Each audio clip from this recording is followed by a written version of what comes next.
melakukan upaya penindakan terhadap penambangan ilegal di Sungai Muara Batang Gadis, Taman Wisata. Dan itu sudah bisa diamankan 12 alat eksavator dan 2 tersangka. Untuk kronologis jelasnya nanti Direktur Reserse Kriminal Khusus Polda Sumatera Utara yang akan menjelaskan. Silakan Pak. Terima kasih Bang Yin. Mas, saya rekan-rekan, terima kasih sebelumnya atas waktu yang telah diberikan kepada kami untuk memberikan press release berkaitan dengan adanya tindakan dari Polda Sumatera Utara, khususnya dari Direktur Reserse Kriminal Khusus di backup penuh, backup full oleh Satuan Brimob Polda Sumatera Utara tentang penindakan pertambangan ilegal atau tanpa izin yang dilakukan oleh beberapa orang tepatnya di aliran Sungai Muara Batang Gadis, Kecamatan Tanu, Tombangan, Kabupaten Tapanuli Selatan, Sumatera Utara. Jadi penindakan tersebut kami lakukan pada hari Senin, tanggal 22 Maret di pinggir sungai tersebut. Kami persiapan itu hari Minggunya, kami sudah persiapan setelah pukul 12 malam kami bergerak menuju ke lokasi yang memang cukup sulit untuk dilewati, terutama untuk kendaraan roda 4 biasa. Bahkan double gandang pun banyak yang ngantuk di sana. Di satu cara untuk cepat dan sana adalah menggunakan beberapa sepeda motor yang digunakan oleh beberapa personil Direktur Reserse Kriminal Khusus dan Sat Brimob Polda Sumatera Utara.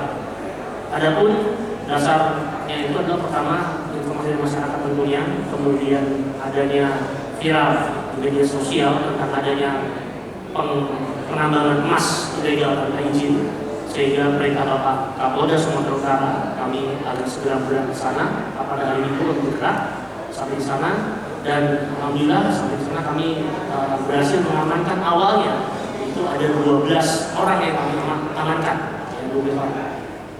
Kemudian dari 12 orang tersebut kami mencoba menyusuri karena pada saat kami datang itu alat berat sudah tidak di tempat tersebut, hanya camp saja yang dihuni oleh beberapa orang, 12 orang tersebut.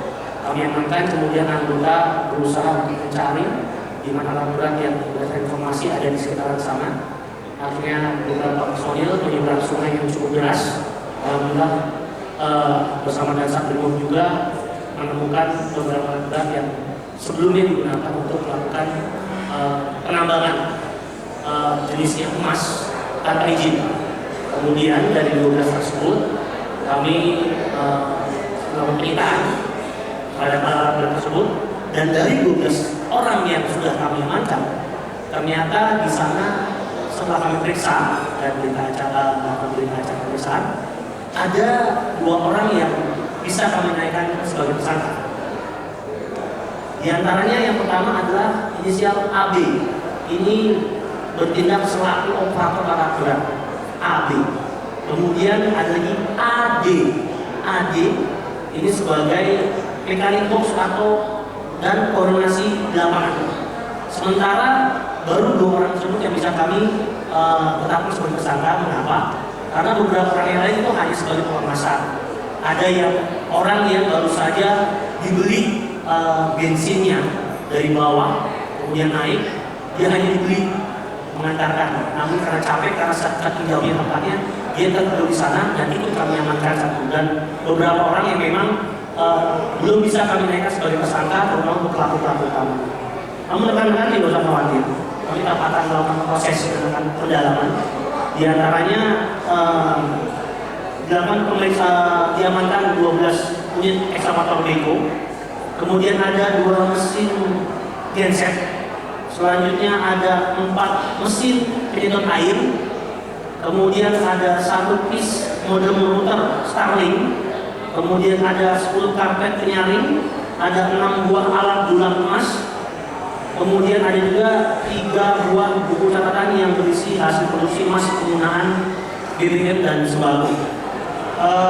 Untuk pasalnya tentunya dari pasal yang kami tambahkan nanti adalah pasal 58 untuk pasal 250 nomor 3 tahun 2020 tentang perubahan atas Undang-Undang Nomor 4 tentang pertambangan mineral dan batu bara. Kemudian ada penetapan peraturan pemerintah juga, dan ada pasal 89 ayat 1 huruf B untuk pasal 18 ayat 1 huruf 6 A Undang-Undang Nomor 18 tahun 2005 tentang pencegahan dan pemberantasan perusahaan hutan. Tindak lanjutnya kami akan tetap mendalami perkara tersebut. Kami juga akan melakukan pemeriksaan pada beberapa tempat. Di antaranya nanti kami juga akan memanggil dari keterangan ahli dari Dirjen Batubara, dari Dirjen Batubara, Kementerian SDM TNI, kemudian Dirjen dari Direktorat Jenderal Teknologi, Balai Penetapan Kawasan, Dinas Perdagangan, sampai juga melakukan cek TKP kembali bersama beberapa ahli untuk bisa menentukan dan bisa memanggil lagi beberapa pihak yang mungkin tahu akan adanya kegiatan tambang ilegal ini. Dan salah satunya juga kami juga akan memanggil PT Hexindo dan PT Sani serta PT Zoomilion, karena dari 12 ekstraktor tersebut diantaranya bermerek yang bermerek tersebut, dan bisa kita minta keterangan dari PT tersebut siapa pemilik dari ekstraktor. Demikian. Kabarnya ada penambahan tersangka. Kemungkinan bisa terjadi tersangka karena dari 12 baru 2 ini. Kan tidak mungkin 2 orang ini yang hanya 2 orang ini yang mengendalikan ekstraktor tersebut. Sementara belum ada. Jadi nyebut nama, tapi kami terus terang belum, saya tanya orangnya orang mana, siapa, dia juga atau kami hanya menyebutkan nama saja. Namun begitu pun akan kami dalami, karena tentunya kita tidak bisa hanya menyebut nama saja. Ketika orang menyebut nama, kita tidak untuk mengatakan bahwa orang tersangka, belum tentu juga. Kita khawatirkan jangan itu hanya alias saja, kan gitu. Ya.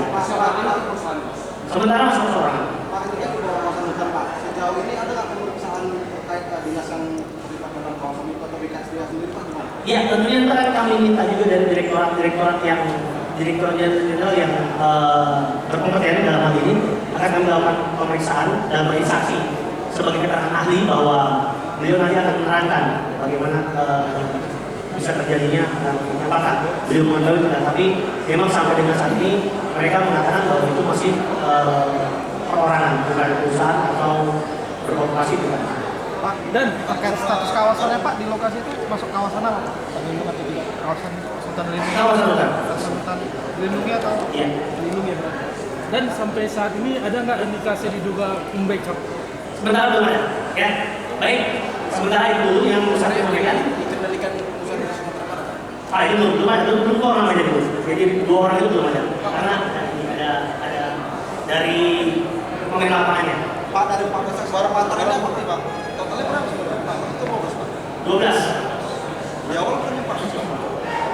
12. Jadi gini, ada 2 yang di awal itu sedang berjalan menuju ke sana. Tapi itu masih di luar kawasan, masih jalan biasa, bukan jalan masuk tambang.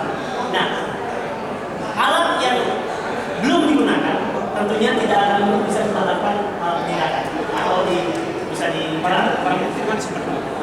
Barang bukti sampai dengan sini masih ada di Batalion C Brimob di Sipil. Pak, jadi yang Pak kasih kantor ini. Terima kasih rekan-rekan yang nanti berikutnya. Dipakai di sana ya, berarti Pak ya.